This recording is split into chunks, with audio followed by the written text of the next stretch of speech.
Welcome to the Centre for Brexit Studies YouTube channel. I'm joined today by Senior Fellow Dr Stephen McCabe. So today Boris Johnson has reshuffled his cabinet. Sajid Javid has resigned as Chancellor. We've heard that he was offered to stay on as Chancellor on condition that he fired all of his advisors. He's refused and turned the job down. So this is pretty big news, right? It certainly is that Sajid Javid, who was a pretty strong leadership contender, although the view was, as it turned out, that Boris Johnson would get it, but he would certainly have been the first Muslim Prime Minister, but nonetheless to reach a very high office of state. This is the culmination of what seems to be sort of tension between number 10 and number 11, which of course is the sort of the traditional residence of the sort of the Chancellor. But of course what this has got is Dominic Cummings' fingerprints all over it. There's been tension before. Cummings was involved in the sacking of a sort of an advisor, Sonia Khan, last year, who was marched out of number 10 at gunpoint, having had her phones taken off her because of alleged leaks. So yeah, for Sajid Javid, it would appear to be sort of the end of his political career, because certainly as long as Boris Johnson is around, we expect him to certainly be here until the next election in 4 years. I can't see sort of him coming back for it. It's interesting because, of course, the other people who are due to be sacked, that had been well publicised beforehand, so they came as no great shock. But this was one that was not on the sort of political radar, so quite clearly Sajid Javid felt that to sack all his advisors and presumably to have people put in who were not in his own image, if you like, or at least having had any choice, that he was completely usurped. So I guess he felt that it was a go. What it does mean, of course, is that somebody who held a very high office of state now becomes, sort of, if you like, a free agent. He can do and say what he likes, because of course he's got nowhere to go. So he could become potentially a sort of major irritant. But of course that's true of all of those who lose their job. Amongst the sackings are Julian Smith, Andrea, Leadsom and Esther, McVey. So what do you make of these sackings so far? Well, interesting. So, I mean, they've been well publicised in advance through leaks, so they don't come as a surprise.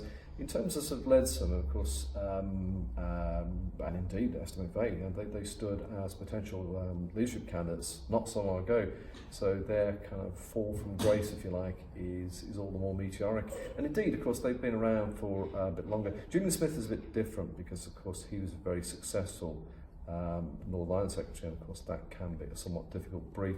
So I know that that's gone down particularly badly in both Northern Ireland amongst all the parties who he managed to sort of broker getting the Stormont administration back up and running, and it's also unpopular in Southern Ireland, but of course that's got its own issues at the moment because as a result of the election. But I also believe that in Europe, that Peter Foster of the Telegraph has said this will be seen as a sort of possibly an article of bad faith, because he was seen as being a sort of a safe pair of hands, or someone that they could trust. It's interesting if you look at the sort of these people. I mean, some of them are in a strange cabinet, which you might sort of say is lacking of talent. These are not the sort of the intellectual heavyweights that you had. Certainly when Margaret Thatcher came to government, way back in 1979. So that their careers are effectively over. I can't see them sort of coming back from this.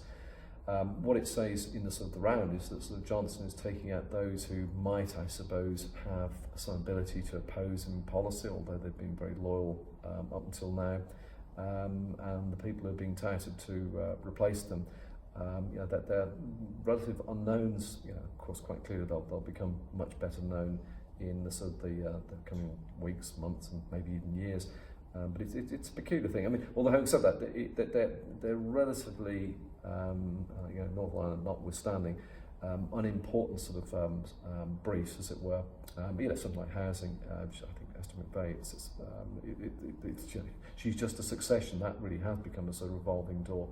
And quite clearly what we're seeing is Johnson shaping his administration going forward into something which, of course, is very much in his own image. So he will have people around him who, maybe even more so, are nodding dogs in cabinet.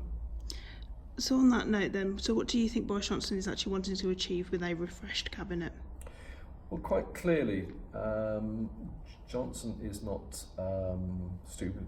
People claim that he is, but he's looking to the long term, I guess, and by long term I mean sort of 2, 3, 4 years coming up to sort of the next election, he's trying to sort of to have a cabinet, I guess, which is much less divisive than perhaps we've sort of seen in recent years, although he has not had that problem. That was certainly sort of an issue of Theresa May.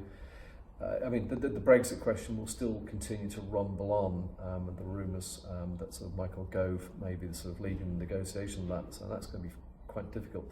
But this is more about sort of trying to sort of to, dare I say, energise the party. Because let's face it, the Tories, if you include the time when they were in coalition with the Lib Dems, have been in power for sort of 10 years.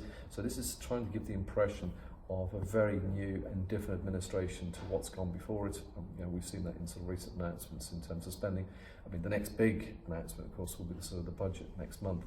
But this is the sort of putting in place, I believe, the sort of the foundations that they're going to build upon for the next election. So it's amazing with probably just under 4 years to go, because the election will sort of probably take place in the sort of late spring or early summer of 2024. It certainly might go up to December, I can guarantee that.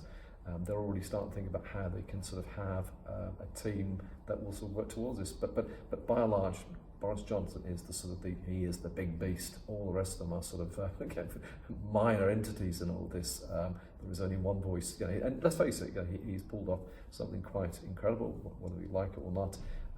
Securing a sort of a parliamentary majority of 80 was quite astounding. So his power is as great as it will ever be until the next election, and who knows what will happen then. So the Labour leadership candidates have been debating key issues.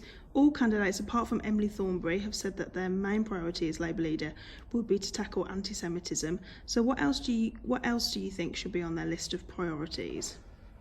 Gosh, I mean, the Labour Party leadership talk about the poison chalice because, of course, it's a sort of fairly demoralised party. The anti-Semitism thing still rumbles on, rightly so. They want to sort of make sure that is something that is dealt with, so it doesn't linger on into sort of the next election, because that proved to be, amongst other things, pretty damning.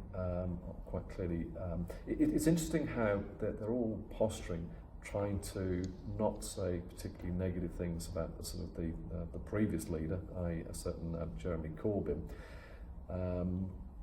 If we look at the sort of the betting, if you like, Keir Starmer would appear still to be the favourite. Indeed, I saw something a couple of days ago of up to 40 Labour MPs who would defect, become independents, should Rebecca Long-Bailey become leader. So you still have that strange dynamic, and of course you've got a lot of people in momentum who want to continue the Corbyn project. And of course, that there's a whole long history of that. Blairism, Brown, Miliband, and the sort of surprise election of Jeremy Corbyn.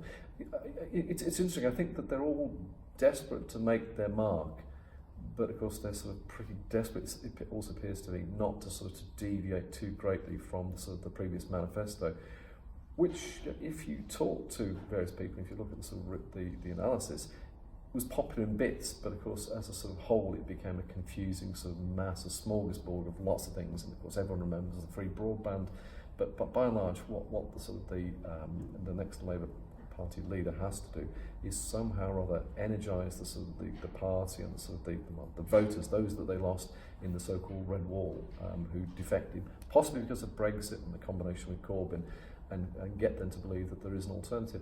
And let's face it, events more recently, i.e. in the Republic of Ireland, shows that people who are disillusioned with losing out and being left behind, that they have a habit of punishing the sort of the centre-right parties. So that should give some optimism. So I don't see a sort of return to Blairism, but it's a difficult one because